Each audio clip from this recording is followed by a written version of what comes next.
जय हिंद। आज से क्लास 10th के मैथमेटिक्स कोर्स स्टार्ट हो रहे हैं जो कि आपको कहां पे मिलेगा, मैथमेटिका पे। तो चलिए क्लास 10th का कोर्स स्टार्ट करते हैं, जिसमें हम लोग पहला चैप्टर आज पढ़ेंगे जिसका नाम है रियल नंबर्स। तो रियल नंबर पढ़ने से पहले मैं आपको थोड़ा सा बता दूं कि इस पूरे क्लास में आपको क्या मिलने वाला है। इसमें आपको टोटल एनसीईआरटी के कॉन्सेप्ट मिलने वाले हैं, उसके क्वेश्चंस मिलने वाले, जितने भी एनसीईआरटी के क्वेश्चंस वो सॉल्व कराए जाएंगे।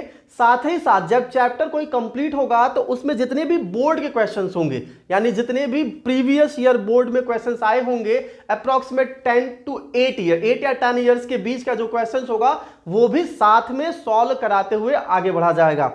तो आप सभी लोग जुड़ जाइए, कनेक्ट हो जाइए और क्लासेस को क्या करते हैं, स्टार्ट करते हैं, चलाते हैं। तो देखिए, सबसे पहले हम लोग स्टार्ट करते हैं इस चैप्टर को, और चैप्टर का नाम क्या है, रियल नंबर। तो फर्स्ट चैप्टर है रियल नंबर, और रियल नंबर को हम लोग ब्रीफली में स्टडी करते हैं। तो चलिए हेडिंग लगाते हैं, रियल नंबर। चैप्टर का आपका नाम क्या है, रियल नंबर।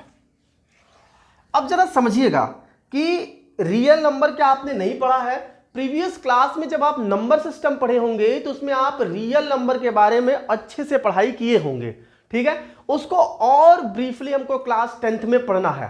क्लास 9th में हम लोग नंबर सिस्टम पढ़े थे। क्लास 9th में हम लोगों ने क्या पढ़ा था, नंबर सिस्टम, ठीक है। नंबर सिस्टम, नंबर सिस्टम में हम लोगों ने क्या देखा था कि कितने टाइप के नंबर होते हैं। तो हमने पढ़ा था कि 2 टाइप के नंबर होते हैं। कौन कौन से नंबर, देखिए रियल नंबर में हम लोगों ने नंबर सिस्टम में क्या पढ़ा कि 2 टाइप के नंबर होते हैं। एक तो होगा रियल नंबर, क्या होगा, रियल होगा। दूसरा होगा इमेजिनरी नंबर। लाइफ में 2 ही टाइप के नंबर पाए जाएंगे, या तो रियल नंबर होगा, वो नंबर एग्जिस्ट करेगा, या तो वो एग्जिस्ट नहीं करेगा। अगर नंबर सिस्टम में नंबर एग्जिस्ट कर रहा है तो उसको हम लोग क्या बोलते हैं, रियल नंबर। और अगर नंबर एग्जिस्ट नहीं कर रहा है तो उसको हम लोग क्या बोलेंगे, इमेजिनरी नंबर। अब थोड़ा सा हम बात करते हैं इमेजिनरी नंबर के बारे में। देखिए इमेजिनरी नंबर किसको बोलते हैं, जनरली जो मैथमेटिक्स में हमें पढ़ना है इमेजिनरी नंबर के बारे में, वो ये कहता है कि अगर कोई भी नंबर जो रूट के अंदर निगेटिव दे दे उसको हम लोग बोलते हैं इमेजिनरी नंबर। जैसे अगर हम समझे कि x square is equal to x square plus 4 is equal to 0 है। हम लोग क्लास 9th में ये ऐसे क्वेश्चन सॉल्व किए हैं, मतलब था ये, लेकिन यहाँ पे निगेटिव रहा होगा। तो अगर एक्स स्क्वायर माइनस 4 है, समझिएगा, अगर x square minus 4 is equal to 0 है तो x square is equal to क्या मिलेगा, 4, और एक्स की वैल्यू क्या मिलेगा, रूट में 4। जब हम इसे सॉल्व करेंगे तो एक्स की वैल्यू क्या देगा, प्लस माइनस 2। 2 का स्क्वायर भी 4 होता है और माइनस 2 का स्क्वायर भी क्या होता है, 4 होता है। लेकिन जब हम इसको थोड़ा और ध्यान से समझे, क्वेश्चन को थोड़ा चेंज करें, अगर हम इसको ऐसे लिख दे तो x square plus 4 is equal to 0, और इसे सॉल्व करें तो हमें क्या देगा, ये x square is equal to देगा -4, और x square is equal to -4 यानी x is equal to root में -4, और हम लिखते थे ये डज नॉट एग्जिस्ट है। इसके जो रूट्स हैं, कितने रूट्स आएंगे, क्योंकि ये क्वाड्रेटिक इक्वेशन है तो इसके नंबर ऑफ रूट्स कितने होंगे, 2। अच्छा, क्वाड्रेटिक इक्वेशन कैसे पता करेंगे, जो वेरिएबल्स है उसका मैक्सिमम पावर कितना है, 2। तो अगर वेरिएबल के मैक्सिमम पावर 2 है, इसका मतलब एक ऐसा इक्वेशन है, क्वाड्रेटिक इक्वेशन है, और जितने इसके ऑर्डर होते हैं, इसका ऑर्डर कितना है, 2, तो उतने ही उसके क्या होंगे, वैल्यूज होंगे। यानी इस x की कितनी वैल्यूज आएगी, 2। देखिए आप यहाँ पे देखिए +2 और -2, तो यहाँ पे भी 2 वैल्यू मिलनी चाहिए थी, लेकिन रूट के अंदर निगेटिव आते ही हम ये बोलेंगे क्या कि ये फाइंड नहीं किया जा सकता है, डज नॉट फाइंड, एग्जिस्ट नहीं कर रहा है। लेकिन ऐसा नहीं है, इसे हम लोग सॉल्व कर सकते हैं। और सॉल्व कैसे करेंगे, x is equal to √4 into root में -1 लिखेंगे, और √4 की वैल्यू क्या मिलेगी, +-2। हमने सॉल्व किया था, √4 की वैल्यू क्या मिला था, +-2, और यहां पे रूट में -1 है। चूंकि हम इसी की वजह से रूट में -1 जो है, इसकी वजह से इसको डज नॉट एग्जिस्ट, या हम इसको बोल रहे थे हम इसे फाइंड नहीं कर पा रहे, नॉट डिटरमाइन। लेकिन अगर हम रूट -1 को किसी तरीके से अरेंज कर दे तो ये सॉल्व हो जाएगा। तो रूट में -1 को हम लोग दिखाएंगे, रूट में -1 को हम लोग दिखाएंगे किससे, आई से, और आई का मतलब होता है इमेजिनरी। आई मतलब इमेजिनरी, जिसको आयोटा बोलते हैं। तो रूट में -1 को हम किससे डिनोट करेंगे, आई से, तो हो जाएगा +-2i। तो यहां आई क्या शो कर रहा है, आई शो कर रहा है इमेजिनरी नंबर को। आई किसको शो कर रहा है, इमेजिनरी नंबर को, ऐसे नंबर जो रियल में तो नहीं है, हाँ लेकिन उनको इमेजिन किया जा सकता है, उसके हिसाब से क्वेश्चंस को हम लोग सॉल्व करेंगे। तो ये जो इमेजिनरी नंबर है, ये नंबर आपको पढ़ने हैं क्लास 11th मैथमेटिक्स में। कहां पढ़ने हैं? क्लास 11th में, अभी नहीं है, 10th में नहीं है, लेकिन मैंने आपको थोड़ा सा ब्रीफली समझा दिया। अब हम बात करते हैं रियल नंबर के बारे में, जो हमको पढ़ना है, जिसके बारे में हमको स्टडी करना है, रियल नंबर। अब ये रियल नंबर क्या है? तो देखिए, नंबर सिस्टम में हमने बताया था इसी रियल नंबर के बारे में हमको पढ़ने हैं, लेकिन एक बार हम नंबर सिस्टम को पूरे अच्छे तरीके से समझ जाएंगे तो हम रियल नंबर को भी थोड़ा अच्छे तरीके से एक्सप्लेन कर सकते हैं, उसको ब्रीफली समझ सकते हैं, उसके कॉन्सेप्ट को हम लोग पकड़ सकते हैं। तो देखिए, रियल नंबर में हमें दो टाइप के नंबर मिलते हैं। अगर हम इसको इरेज कर दे, एक मिनट, इसको हम इरेज कर दे, ये सारी चीजें इमेजिनरी नंबर आपने नोट कर लीजिएगा, इसको हम इरेज कर रहे हैं, ठीक है। तो देखिए, रियल नंबर जो है वो आपको 2 टाइप का मिलेगा। रियल नंबर आपको कितने टाइप का मिलेगा? 2 टाइप का। एक होगा विदाउट डेसिमल, एक होगा हमारा क्या? Without decimal. एक होगा विथ डेसिमल, विथ डेसिमल। अब जरा ध्यान समझिएगा, विदाउट डेसिमल में कौन कौन से नंबर आएंगे? विदाउट डेसिमल में कौन कौन से नंबर आएंगे? ऐसे नंबर जो डेसिमल ना दे। इसका मतलब क्या हुआ? जैसे dot dot dot -3 -2 -1 0 1 2 3 4 dot dot dot dot dot, ऐसे नंबर हमारे क्या कहलाएंगे? Without decimal. अच्छा, ये जो निगेटिव वाला टर्म्स है जी, इसको हम लोग नाम क्या देते हैं? Negative integers. इसको हम लोग क्या नाम दिए थे? Negative integers.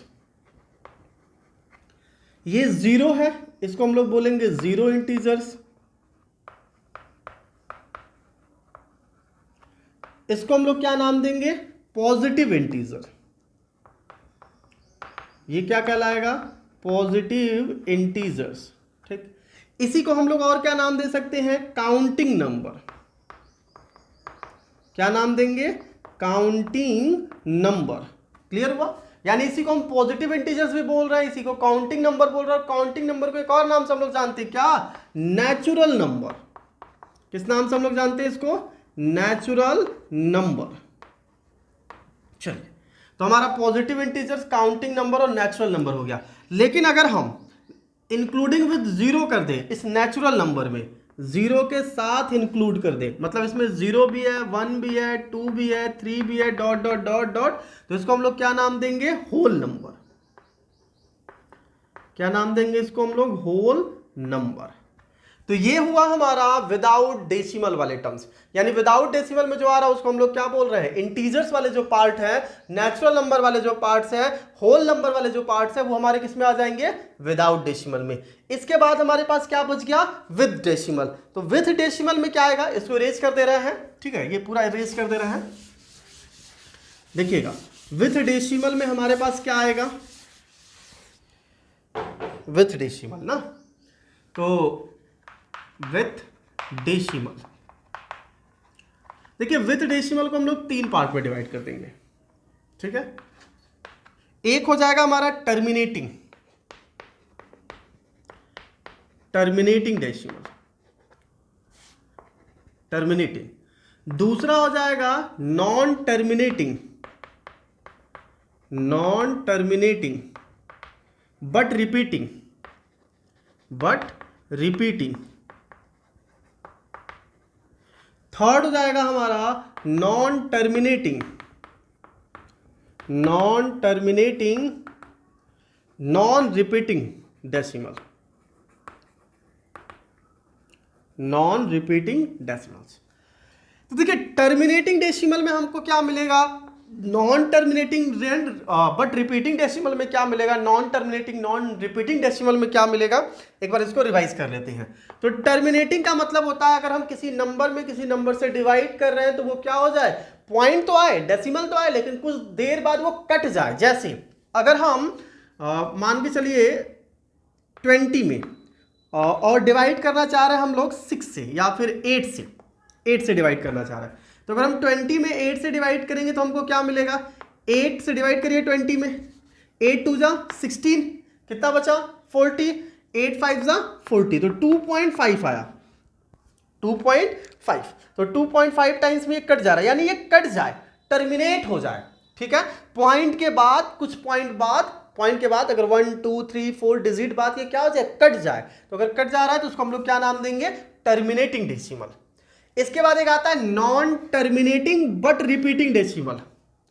Non terminating but repeating decimal, कटे नहीं, किसी पॉइंट पे एंड ना हो, लेकिन रिपीट होता जाए। जैसे 10/3, 10/3 अगर हम 3 से 10 में डिवाइड करेंगे तो हमको क्या मिलेगा, डिवाइड करिए, 3 3 जा 9, कितना बचा, पॉइंट लगा दीजिए, 1 बच गया।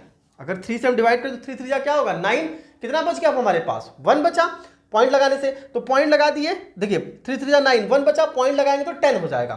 फिर 3 से डिवाइड करिए तो 3 3 जा 9, फिर 1 बचा, 0 10, 3 3 जा 9, ऐसे ये चलता जाएगा। ये देखिए पॉइंट तो आया और ये क्या हो रहा है, कट भी नहीं हो रहा, एंड नहीं हो रहा। ऐसा नहीं हो रहा कि 3 डिजिट 4 डिजिट 5 डिजिट बाद एंड हो जाएगा, नहीं, चलता जाएगा ये, और रिपीट हो रहा है। पॉइंट के बाद वाली जो डिजिट है वो क्या हो रही है, रिपीट हो रही है। तो इसको हम बोलेंगे non terminating but repeating decimal. Clear हुआ। थर्ड टाइप क्या है, non terminating non repeating decimal. ना ही टर्मिनेट होगा और ना ही रिपीट होगा। इसमें आते हैं इरेशनल नंबर, जैसे √2, √2 की वैल्यू 1.4142 ऐसे करके चलता जाएगा ना, ये एंड नहीं होगा और ना ही रिपीट करेगा। √3 की वैल्यू, √5 की वैल्यू, √7 की वैल्यू, ये सारे नंबर्स जो हमको देंगे ये कैसे होंगे, नॉन टर्मिनेटिंग और non repeating, non terminating and non repeating decimal. यहां पे हम लोग क्या लिखेंगे, non terminating and non repeating decimal. ये हो गया non terminating and non repeating decimal. Clear हुआ, इतना समझ में आया। अब देखिए टर्मिनेटिंग और नॉन टर्मिनेटिंग एंड रिपीटिंग, इन दोनों को अगर हम मिला दें तो इसको हम लोग बोलते हैं रेशनल नंबर। क्या नाम देते हैं इसको, रेशनल नंबर।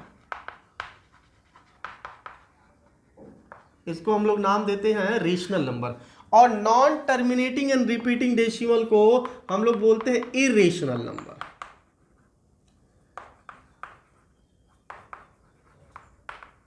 इरेशनल नंबर,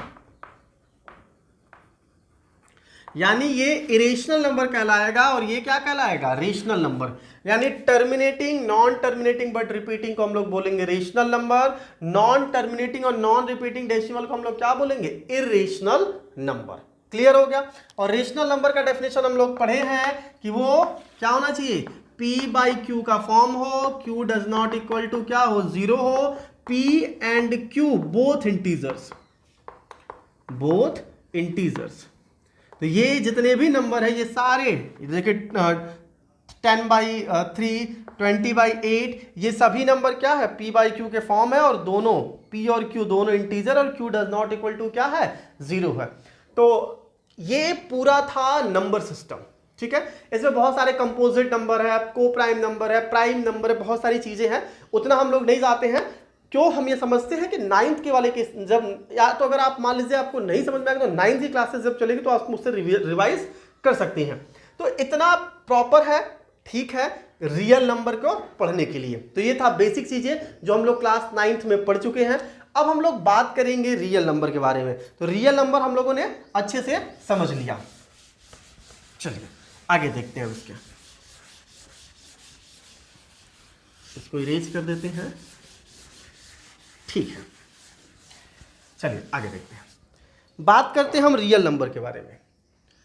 देखिए रियल नंबर में हमें क्या पढ़ना है, इसमें पहला टॉपिक है जिसका नाम है यूक्लिड्स डिवीजन एल्गोरिदम। क्या नाम है, यूक्लिड्स डिवीजन एल्गोरिदम। तो हेडिंग लगा लेते हैं, यूक्लिड्स डिवीजन एल्गोरिदम।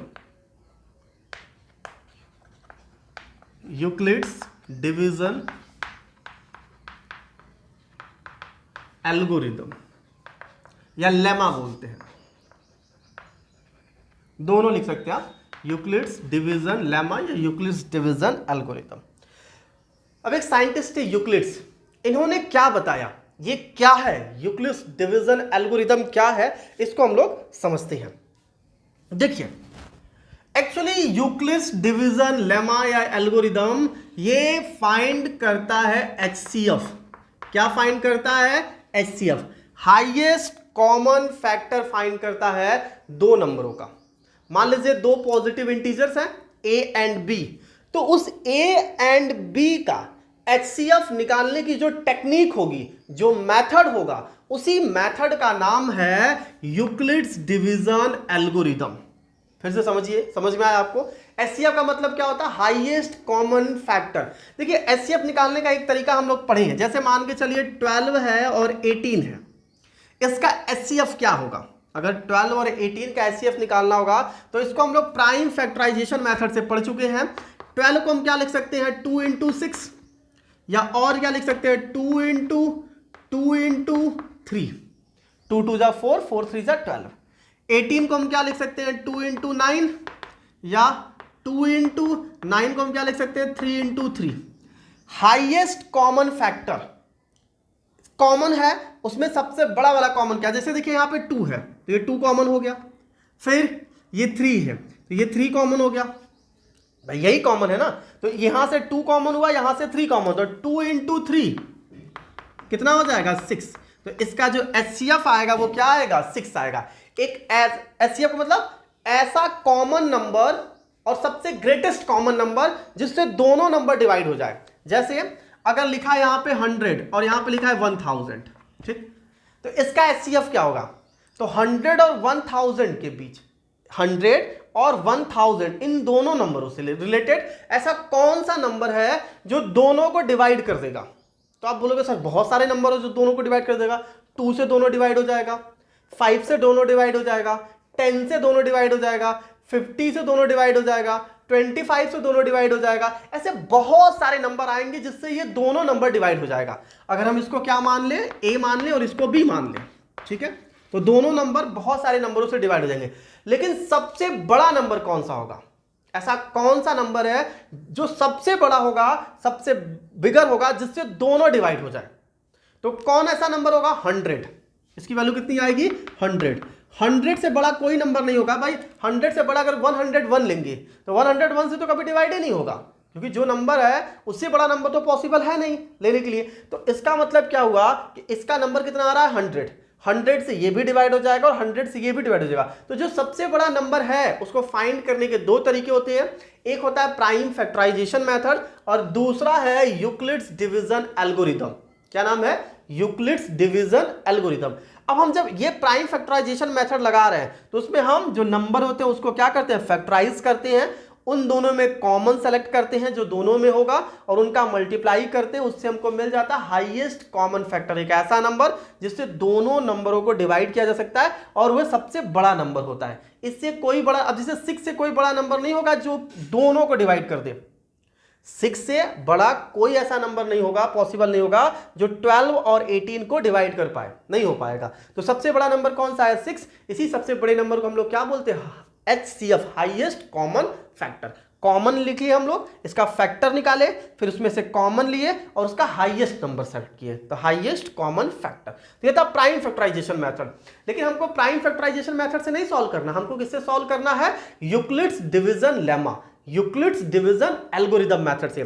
ये मेथड, ये टेक्निक है, ये भी एक तरीका है जिससे हम लोग क्या करेंगे? एचसीएफ फाइंड करेंगे। अब ये कैसे लगेगा इसके बारे में देखते हैं। तो इसे इरेज कर देते हैं, यानी आपके दिमाग में एकदम क्लियर हो गया कि यूक्लिड्स डिवीजन लेमा की जरूरत हमें क्यों पड़ी है, क्या जरूरत है यूक्लिड्स डिवीजन लेमा की और ये कैसे वर्क करता है ये देखेंगे हम लोग। तो जरा देखिए इसमें यूक्लिड्स डिवीजन लेमा कैसे वर्क करता है। हमने बोला कि ये क्या फाइंड करता है? एचसीएफ फाइंड करता है।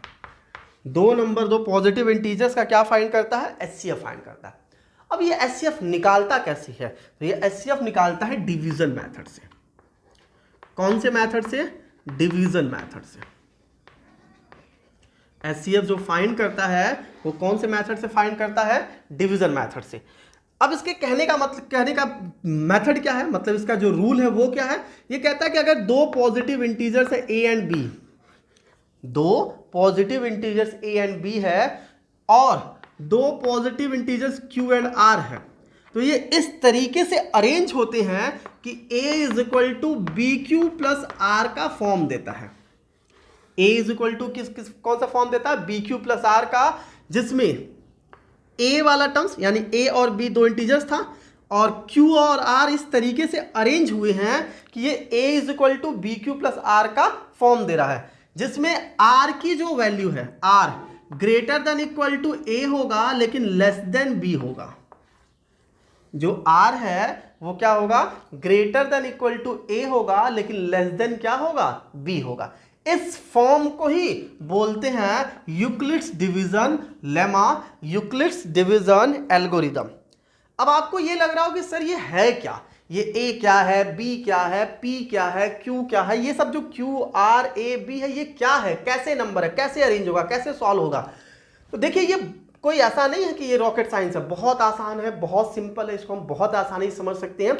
और ये मेथड कोई नया नहीं है, इसको हम लोग बचपन से करते आ रहे हैं, ये हमारे लिए कोई नया नहीं है। देखिए कैसे, हम लोग को अगर मान लीजिए लिखा है 19, क्या लिखा है?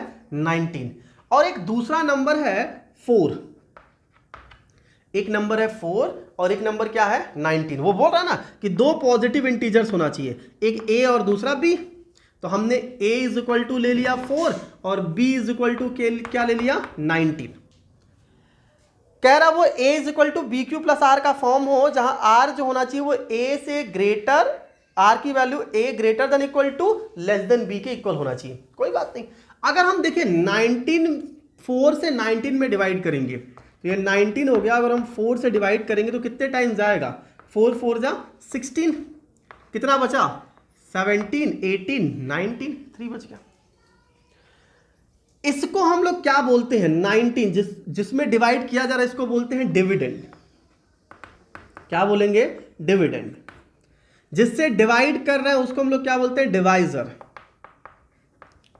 जिसमें डिवाइड हो रहा है इसको हम लोग क्या बोलते हैं? क्यूशेंट। बस क्यू से डिनोट कर दे रहे हैं इसको, ठीक है। और जितने टाइम्स, सॉरी, जितना डिवाइड हुआ ये क्या हो जाएगा? क्यूशेंट। और जो रिमाइंडर बच गया, जो बच गया उसको हम लोग क्या बोलते हैं? रिमाइंडर। आर से डिनोट कर दे रहे हैं, स्मॉल आर से डिनोट कर दे रहे हैं, समझिएगा। जिसमें डिवाइड हो रहा वो डिविडेंड है, जिसमें डिवाइड कर रहे हैं वो डिवाइजर है, जितनी बार डिवाइड हुआ वो क्यूशेंट है, और जो बच गया वो क्या है? हमारा रिमाइंडर। तो क्या हम 19 को कुछ इस फॉर्म में नहीं लिख सकते कि 19 की जो वैल्यू है वो मिला कैसे है? 4 इंटू 4 से, ये 4 था, इंटू 4 प्लस आर की वैल्यू कितनी है? 3। ये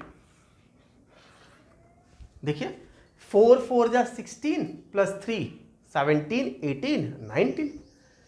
ये 19 क्या है? हम ये मान लेते हैं ये b है, या a b जो भी आप मान लिए, मान लेते हैं a है। ये जो 4 है ये क्या है? ये b है। ये क्या है? ये है q, और ये क्या है? ये r। तो a b q r। अगर किसी को कंफ्यूजन है तो यहां पे b is equal to a q plus r भी लिख सकता है, a is equal to B Q plus r. बस मानने की जरूरत है, a किसको मान रहा है, b किसको मान रहा है, उससे कोई दिक्कत नहीं होने वाली है। अगर बुक में मान लीजिए b is equal to a q plus r दिया हो या a is equal to B Q plus r दिया, तो आप कंफ्यूज मत हुए, कॉन्सेप्ट को समझिए क्या कह रहा है। दो नंबर था a और b, तो यहां पे b हो जाएगा। एक्चुअली हम इसको b मान ले रहे हैं और इसको a मान ले रहे हैं। अब सही है, अब तो कोई दिक्कत नहीं होगा। a 19 है, b क्या है? 4 है। हमने 4 से 19 में क्या किया? डिवाइड किया। कितने टाइम्स गया? 4 टाइम्स। 4 4 जा 16, रिमाइंडर कितना बचा? 3। तो इस 19 को जो डिविडेंड है उसको हम divisor into quotient plus remainder के फॉर्म में लिख सकते हैं। Divisor into quotient plus remainder के फॉर्म में लिख सकते हैं। ये हमारा a हो गया, ये b हो गया, ये हमारा जितनी बार डिवाइड हुआ ये q है, और ये हमारा क्या हो गया? r हो गया। तो यही चीज तो लिखा है, मिलाइए ना, a is equal to B Q plus r, a is equal to B Q plus r, वही चीज तो यहां लिखा है, a is equal to B Q plus r. इसी को तो हम लोग क्या नाम दे रहे हैं? Euclid's division lemma. समझ में आया आपको? कॉन्सेप्ट क्लियर हुआ कि कोई भी दो पॉजिटिव इंटीजर्स है उसको हम क्या कर रहे हैं? डिवाइड कर रहे हैं, और इस तरीके से अरेंज कर रहे हैं कि एक पॉजिटिव इंटीजर्स की वैल्यू दूसरे positive integer into q plus r, ये क्यू आर एक दो अलग नए पॉजिटिव इंटीजर्स है। और ये आपको ये समझ में आया क्यू क्या है, क्यू क्वोशिएंट है और आर क्या है, रिमाइंडर है। यानी जब दोनों नंबर को एक दूसरे को डिवाइड किया जा रहा है तो हमेशा डिवाइड किससे करेंगे, छोटे वाले नंबर को बड़े वाले नंबर, मतलब बड़े वाले नंबर में छोटे वाले नंबर से डिवाइड करेंगे। तो जो बड़ा वाला नंबर है वो उसको हम डिनोट कर लेंगे ए से, और जो छोटा वाला नंबर है उसको हम डिनोट किससे कर लेंगे, बी से। तो जब हम उसे डिवाइड करें तो जितनी बार डिवाइड हो रहा है उसको हम लोग क्या मान लेंगे, क्यू। और डिवाइड करने के बाद या तो रिमाइंडर की वैल्यू क्या हो जाएगी, 0, या तो क्या मिलेगा, इसकी वैल्यू बढ़ती जाएगी। और कहां तक बढ़ेगी, ये बढ़ते बढ़ते बढ़ते बढ़ते कहां तक हो सकता है, इससे जिससे हम डिवाइड कर रहे हैं उससे क्या होगा, कम होगा। तो यहां पे ए की जगह वैल्यू रख लीजिए 0। एक चीज सुधार कर लिए कि आर की वैल्यू हमको क्या मिलेगा, या तो 0 मिलेगा या तो बी जिससे हम डिवाइड कर रहे हैं उससे छोटा मिलेगा। तो यहां पे 0 कर लीजिएगा। ये जो ए वाला टर्म्स लिखे थे यहां पे वो गलती से लिखा गया था, ए नहीं होगा, क्या होगा, 0। R greater than equal to 0 less than equal to क्या होगा, बी होगा। आर की जो वैल्यू होगी या तो 0 होगी या तो 0 से बड़ी होगी और बी से छोटी होगी। तो देखिए रिमाइंडर है जिससे हम किसी नंबर में डिवाइड, जैसे हम किससे डिवाइड कर रहे हैं, 4 से, तो रिमाइंडर क्या क्या बच सकता है। अगर हम डिवाइड 4 से कर रहे हैं तो रिमाइंडर या तो 0 आएगा, जैसे 4 का 4 में डिवाइड करिए, देखिए रिमाइंडर कितना आ रहा है, 4 1 जा 4, रिमाइंडर कितना आ गया, 0। या 4 से 5 में डिवाइड करिए, जब आप 5 में डिवाइड करेंगे तो रिमाइंडर कितना बच जाएगा, 1। 4 से 6 में डिवाइड करिए तो कितना रिमाइंडर बच जाएगा, 2। 4 से 7 में डिवाइड करिए तो रिमाइंडर कितना बच जाएगा, 3। 4 से 8 में डिवाइड करिए तो रिमाइंडर कितना बच जाएगा, 0। तो इसी तरीके से 0 1 2 3, तो रिमाइंडर जो होता है या तो 0 आएगा या तो 0 से क्या आएगा, ग्रेटर आएगा। और हमेशा बी का मतलब है जो दो नंबर ले रहे हैं उसमें एक किसको मानेंगे जो सबसे बड़ा नंबर है और बी किसको मानेंगे जो छोटा नंबर है। तो जो छोटा नंबर है जिससे हम डिवाइड कर रहे हैं उससे हमेशा कम आएगा और 0 के इक्वल आएगा या 0 से बड़ा आएगा। तो यहां रिमाइंडर देखिए कितना आया, 3, और डिवाइड किससे कर रहे थे, 4 से, तो 4 से छोटा है 3। एकदम कॉन्सेप्ट क्लियर हो जाना चाहिए। एक बार फिर से रिवाइज कर लेते हैं हम लोग। इस चैप्टर में हम लोग क्या पढ़ रहे हैं, Euclid's division algorithm. Euclid division algorithm एक टेक्निक है, एक मेथड है, एक प्रोसेस है जो क्या फाइंड करता है, दो नंबरों के बीच एचसीएफ फाइंड करता है। ये मेथड कैसा है, डिवीजन मेथड है। डिवीजन की तरह हम डिवीजन का यूज करके हम लोग क्या फाइंड करते हैं, एचसीएफ फाइंड करते हैं। तो डिवीजन वाले केसेस में अगर दो पॉजिटिव नंबर ए और बी है तो इनको इस तरीके, और दो पॉजिटिव इंटीजर्स क्या है, क्यू एंड आर है, क्यू एंड आर इस ए बी के फॉर्म से मिले हैं।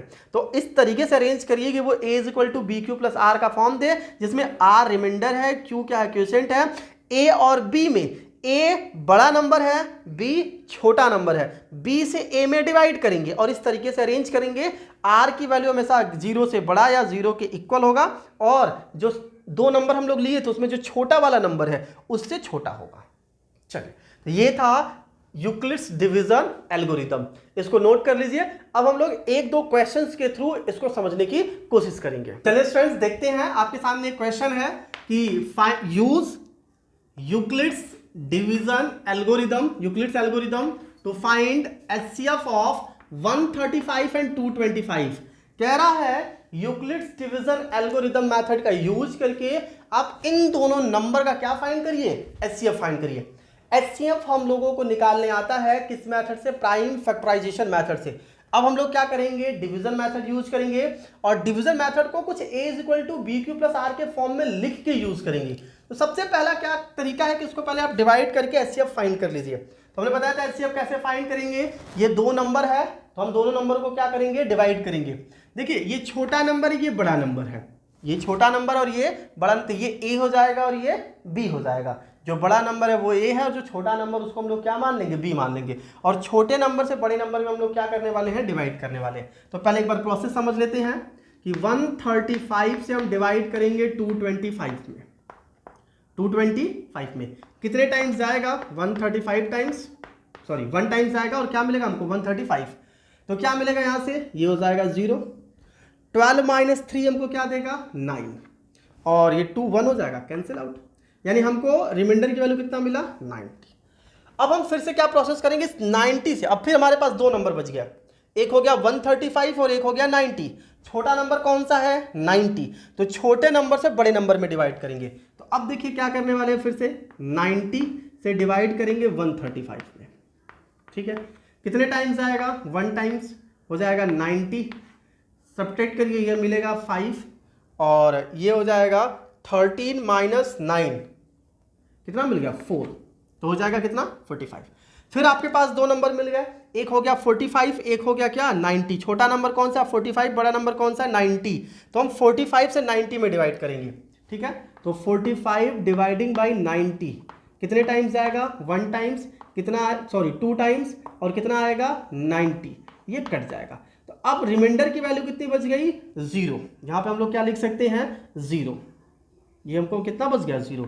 तो ऐसा कौन सा नंबर है इन दोनों में, ठीक है, इन दोनों नंबर को डिवाइड करते जाइए, डिवाइड करते जाइए, डिवाइड करते जाइए, कौन ऐसा नंबर है जिससे डिवाइड करने पर हमें रिमाइंडर की वैल्यू क्या दे रहा है 0।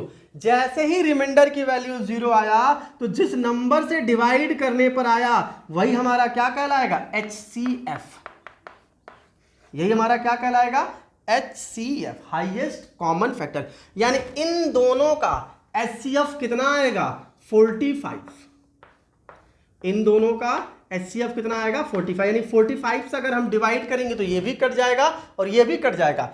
45 से बड़ा कोई भी नंबर पॉसिबल नहीं है जिससे ये दोनों नंबर डिवाइड हो सके। क्लियर हुआ, 45 से बड़ा कोई भी नंबर पॉसिबल नहीं है जिससे ये भी नंबर डिवाइड 135 भी डिवाइड हो सके और 225 भी डिवाइड हो सके।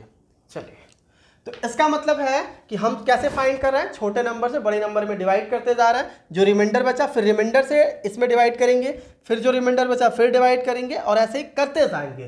कब तक, अनटिल एंड अनलेस तब तक करते जाएंगे जब तक रिमाइंडर की वैल्यू 0 ना आ जाए।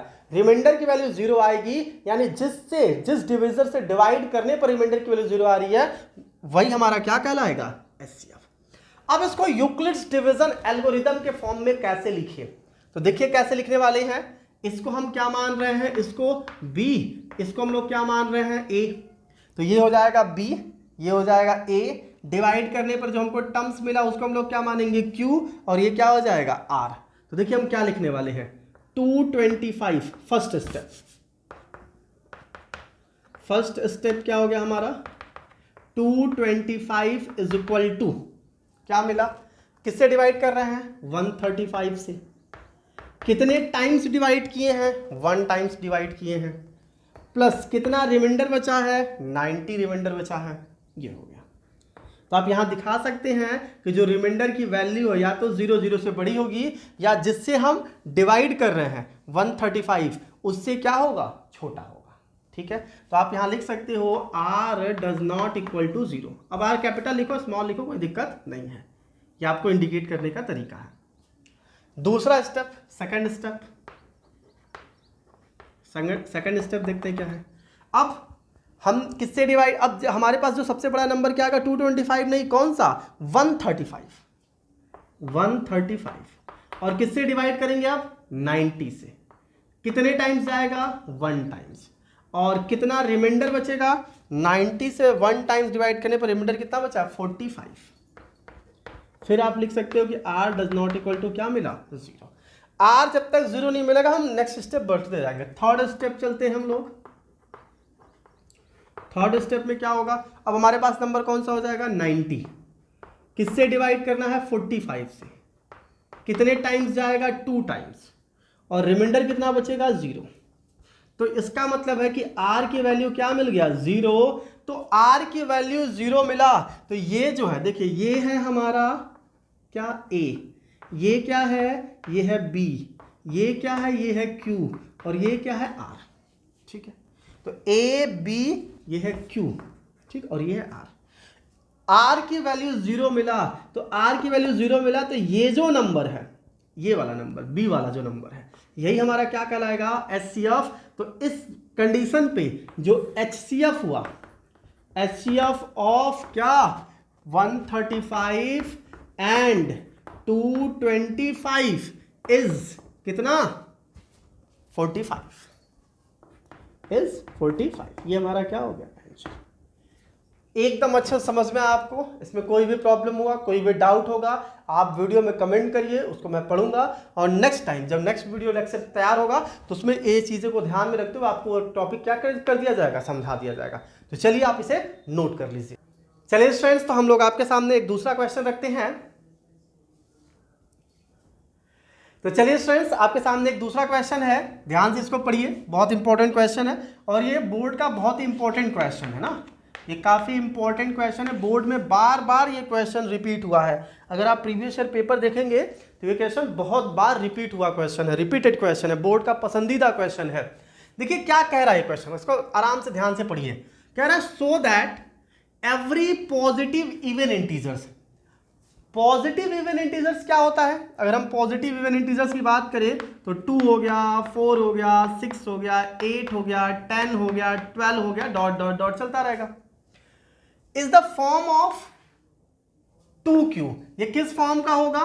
कह रहा है ये 2q के फॉर्म का होगा। And every odd integers is the form of 2q plus 1। और ऑड इंटीजर्स क्या होता है? ऑड इंटीजर्स मान लीजिए 3 हो गया, 5 हुआ, 7 हुआ, 9 हुआ, 11 हुआ, 13 हुआ, ऐसे चलता जाएगा। ये किस फॉर्म का होगा? 2q प्लस 1 के फॉर्म का होगा, जिसमें q क्या है? एक इंटीजर है, q भी एक इंटीजर है। अभी हमने यूक्लिड्स डिवीजन एल्गोरिदम में पढ़ा क्या कि a is equal to B Q plus are का फॉर्म होगा और r की value greater than equal to 0 less than equal to b होगा। इसमें a क्या था? वो नंबर जिसमें डिवाइड किया जा रहा था। b क्या था? वो नंबर जिससे डिवाइड करना था। b से डिवाइड किया जा रहा था a में, और डिवाइड करने के बाद कितने टाइम्स डिवाइड हो रहा, वो कहला रहा था q, और r क्या था? रिमाइंडर। तो ये देखिए कुछ इसी टाइप का फॉर्म है 2q। तो b की जगह क्या लिखा है? 2। a क्या होगा? वो नंबर जिसमें 2 से डिवाइड करेंगे तो q टाइम्स डिवाइड होगा, और r नहीं बचेगा क्योंकि 2q का फॉर्म है। यानी इसमें 2 से डिवाइड करने पर r की वैल्यू क्या आनी चाहिए? 0। और ये कौन सा फॉर्म दे रहा है? ये दे रहा है 2q प्लस 1। मतलब अगर a is equal to B Q plus r में ये है b, ये है q, ये है r, यानी b से डिवाइड किया जाएगा a में। a कोई नंबर होगा जिसमें हम 2 से डिवाइड करेंगे तो q टाइम्स डिवाइड होगा, और हर केसेस में 1 रिमाइंडर बचना चाहिए। एकदम कॉन्सेप्ट क्लियर हो गया कि हमें डिवाइड किससे करना है? 2 से डिवाइड करना है। ये 2q का फॉर्म है और 2q प्लस 1 का फॉर्म से डिवाइड किससे करना है? 2 से। कितने टाइम्स डिवाइड होगा? q टाइम्स डिवाइड होगा, और r मतलब 1 बचेगा, और यहां पे रिमाइंडर नहीं बचेगा। यानी इवन पॉजिटिव इवन, जो पॉजिटिव इवन इंटीजर है इसमें अगर हम 2 से डिवाइड करेंगे तो रिमाइंडर नहीं बचना चाहिए, और ऑड पॉजिटिव इंटीजर्स में अगर हम 2 से डिवाइड कर रहे हैं तो हमको रिमाइंडर कितना बचना चाहिए? 1। चलिए देख लेते हैं। पॉजिटिव इवन इंटीजर कौन सा? यही है 2। तो अगर आप 2 में 2 से डिवाइड करेंगे तो 2 1 जा कितना आएगा? 2। रिमाइंडर कितना बचेगा? 0। अगर 4 में 2 से डिवाइड करें तो 2 2 जा कितना आएगा? 4। रिमाइंडर कितना बचेगा? 0। अगर आप 8 में 2 से डिवाइड करेंगे तो 2 4 जा 8 आएगा, रिमाइंडर कितना बचेगा? 0। तो इसको हम लोग कह सकते हैं कि ये कौन से फॉर्म का है? This is 2q form. कौन से फॉर्म का है? 2q, क्योंकि 2 इसी को हम लोग q मान रहे हैं। तो देखिए 2q प्लस r की वैल्यू कितनी है? 0। 2q प्लस r की वैल्यू कितनी? 0। तो हमेशा केवल 2q का फॉर्म देगा। अगर हम इसको q मान ले, 1 2, ये जो डिवाइड करने पर वैल्यू आ रही है इसको हम q मान ले, तो हमेशा कौन सा फॉर्म देगा? ये 2q का फॉर्म देगा। कौन सा फॉर्म देगा? ये 2q का फॉर्म देगा। क्लियर हुआ? तो बस आपको ये डिवाइड करके दिखाना है और बोलना है this is the form of 2q। And 3 2 से डिवाइड करिए तो 2 1 जा कितना आएगा? 2। रिमाइंडर कितना बचा? 1। 7 में 2 से डिवाइड करिए, 2 3 जा 6, रिमाइंडर कितना बचा? 1। 13 में 2 से डिवाइड करिए, 2 6 जा 12, रिमाइंडर कितना बचा? 1। तो ये जो फॉर्म है इसको हम ऐसे लिख नहीं सकते हैं 2 इंटू 1 प्लस 0। 2 देखिए 2 इंटू 1 प्लस 0, ये किसकी वैल्यू है? 3 की वैल्यू है। इसको हम लोग क्या लिख सकते हैं? 7 is equal to 2 into 3 plus 1, ऐसा। ये 0 नहीं, ये भी 1 होगा। 13 वाले केसेस में क्या लिख सकते हैं? 13 is equal to 2 into 6 plus 1, ये देखिए। तो अब हम ये कह सकते हैं कि हर केसेस में रिमाइंडर कितना बच रहा है 1, डिवाइड किससे किया जा रहा है 2 से, तो 2 अगर इसको हम q मान ले तो 2q प्लस 1 का फॉर्म देगा। ये भी कौन सा फॉर्म है 2q प्लस 1 का, ये भी कौन सा फॉर्म है 2q प्लस 1 का। तो यानी this form is the 2q plus 1 and this form is the 2q। समझ में आया, क्लियर हुआ? तो आज का क्लास यहीं पे कंप्लीट करते हैं। आपको वीडियो कैसा लगा, आपको क्लास कैसा लगा, आप कमेंट करके जरूर बताइएगा। थैंक्स।